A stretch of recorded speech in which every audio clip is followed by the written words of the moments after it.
जादुई पंखों की लड़ाई के बीच दो जंगलों की जंग। आज वह जादुई पंख हमें किसी भी हालत में हासिल करने हैं। आज अमावस्या की रात है। आज रात वो कमीना फिर से जादुई शक्तियाँ प्राप्त करेगा। अगर हम ये सब आज नहीं कर पाए तो भूल जाना, हम कभी भी उन्हें हासिल नहीं कर पाएंगे। आज उसके पास कोई भी जादुई शक्ति नहीं है। आज रात होने तक हमें वह जादुई पंख हासिल करने हैं। फिर उसके पास फिर से शक्ति आ जाएगी और वह फिर से ताकतवर बन जाएगा। बाला बाग के सिपाही एकजुट होकर गब्बर शेर के जंगल की ओर बढ़ रहे थे। उनके इरादे बिल्कुल भी ठीक नहीं थे और उधर गब्बर शेर अमावस्या की रात की तैयारी कर रहा था। बस आज की रात ढल जाए, फिर वह बाला मेरा कुछ नहीं बिगाड़ पाएगा और ना ही मेरे जंगल का। गब्बर शेर बाला बाग की हर चाल से अनजान था। उधर बाला पूरे जंगल में अपनी नाकाबंदी लगा देता है और बहुत से जंगल के जानवरों को अपना बंदी बना लेता है और एक गाय के हाथ गब्बर के पास पैगाम पहुंचाता है। महाराज, महाराज, मेरे बेटे को बचा लीजिए महाराज। वो बाला उसे मार देगा महाराज। बाला वो कहाँ से आ गया हमारे जंगल में? महाराज, उसने अपने सिपाहियों के साथ हमारे पूरे जंगल को बंदी बना लिया है और उसने हमारे बच्चों को मारने की धमकी दी है। उसने कहा है अगर आपने उसे यह जादुई पंख ना दिए तो वो आज हमारे पूरे जंगल को खत्म कर देगा। महाराज, कुछ करे, हमारे बच्चों को बचा ले। मैं आपके पाँव पड़ती हूँ, हमारे बच्चों को बचा ले महाराज। आज तो मैं कुछ भी नहीं कर सकता गाय बहन। आज मेरे जादुई पंख काम नहीं करेंगे। आज अमावस्या की रात है और अगर मैंने ये जादुई पंख उसे दे दिए तो वह सारे जंगल में तबाही मचा देगा। तो महाराज कुछ करे ना, हम कुछ नहीं जानते।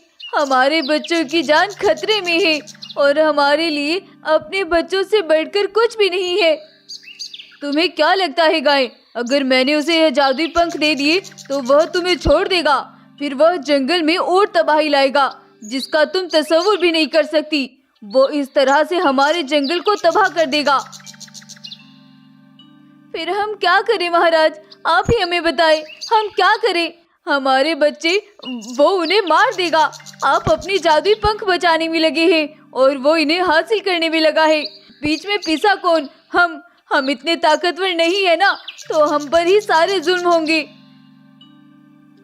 गाय बहन, यह तुम गलत बोल रही हो। मैंने आज तक इस जंगल के लिए क्या कुछ नहीं किया।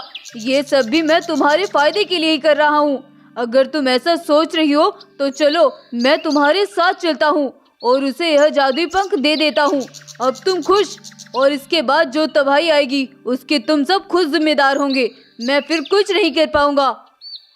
हाँ महाराज, आप हमारे साथ चले और हमारे बच्चों को इस अजाब से बाहर निकाले। हम कुछ नहीं जानते।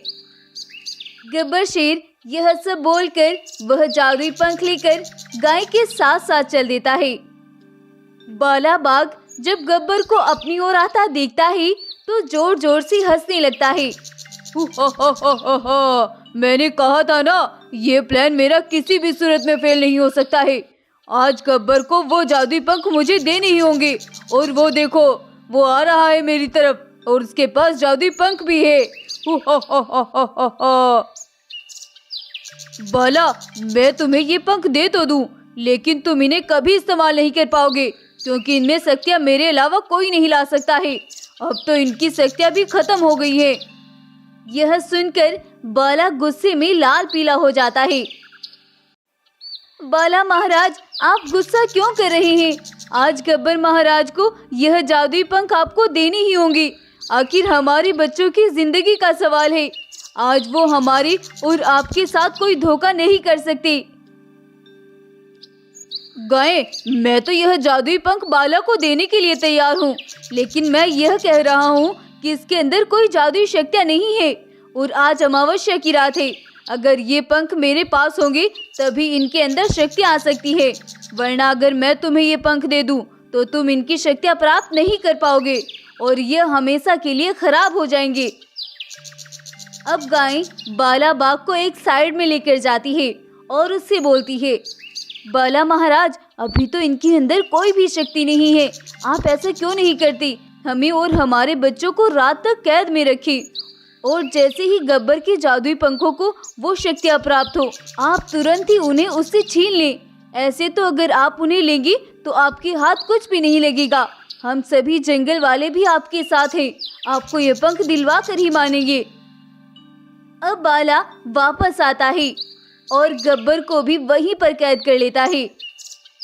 अब तुम इसी कैद में अमावस्या की रात से शक्तियाँ हासिल करोगे और फिर यह जादुई पंख जब तुम मुझे दे दोगे, मैं तुम्हें तभी आजाद करूंगा और तुम्हारे जंगल वासियों को भी, वरना सब अपनी जिंदगी को यही भूल जाना। बाला बाघ आज यही सोच कर आया था कि आज गब्बर कमजोर होगा और वह उससे जादुई पंख लेकर अमावस्या की रात से शक्तियाँ हासिल कर लेगा। लेकिन अब वह मजबूर हो जाता है और गब्बर सोच में पड़ जाता है। सूरज ढलता है और अमावस्या की रात भी आ जाती है। अब गब्बर शेर जादुई पंखों की शक्तियाँ प्राप्त करना शुरू करता है और घंटों बीत जाने पर उसे सारी शक्तियाँ प्राप्त हो जाती है। बाला बाघ बहुत खुश था। उसे लग रहा था कि अब वह सब पर राज करेगा और उसे वह जादुई पंख प्राप्त हो जाएंगे। लेकिन जैसे ही गब्बर को शक्तियाँ प्राप्त होती है, वह बेड़ियाँ तोड़कर आसमान में उड़ जाता है और बाला बाघ की पूरी सेना को कैद कर लेता है और अपने जंगल वासियों को आजाद कर देता है। अब गब्बर और गाय दोनों जोर जोर से हंसने लगती है। तुमने क्या सोचा बाला? मैं अपने मसीहा के खिलाफ जाकर तुम्हारी मदद करूंगी। अरे, इनके लिए हमारी जान भी कुर्बान है। हमारे बच्चे तो क्या है? तुमने अपने सिपाहियों को मेरे पीछे भेजा ताकि वो हमारी बातें सुन सके। अरे, जंगल तो हमारा ही है, भले ही तुम हमें कैद कर लो। मैंने उनकी परछाई देख ली थी कि मेरे पीछे कोई चल रहा है, इसीलिए मैंने गब्बर महाराज की ओर इशारा कर दिया था कि हमें कोई सुन रहा है और मैंने उनके खिलाफ उनसे बातें की ताकि हम तुम्हें यकीन में ला सके। वरना इन जादुई पंखों की तो कोई भी शक्तियाँ प्राप्त कर सकता है। जिसके पास जादुई पंख होंगी वही शक्तियाँ प्राप्त कर लेगा। ऐसा बोलकर सभी जानवर बाला पर हंसने लगते हैं और गब्बर शेर उन जादुई पंखों की शक्तियों से बाला और उसके सिपाहियों को वहीं जलाकर राख कर देता है और अपने जंगल वासियों को उसके जुल्म से बचा लेता है और अपने जंगल में खुशी खुशी रहने लगता है। इस कहानी से हमें सीख मिलती है कि एकता में बल है। अगर कोई भी कार्य एकजुट होकर धैर्य और बुद्धि से किया जाए तो उसमें हमेशा सफलता जरूर मिलती है। तो कैसी लगी आपको हमारी आज की कहानी? अगर आपको ये कहानी पसंद आई है तो प्लीज़ इस वीडियो को लाइक करें, शेयर करें और साथ ही हमारे चैनल को सब्सक्राइब भी ज़रूर कर लें।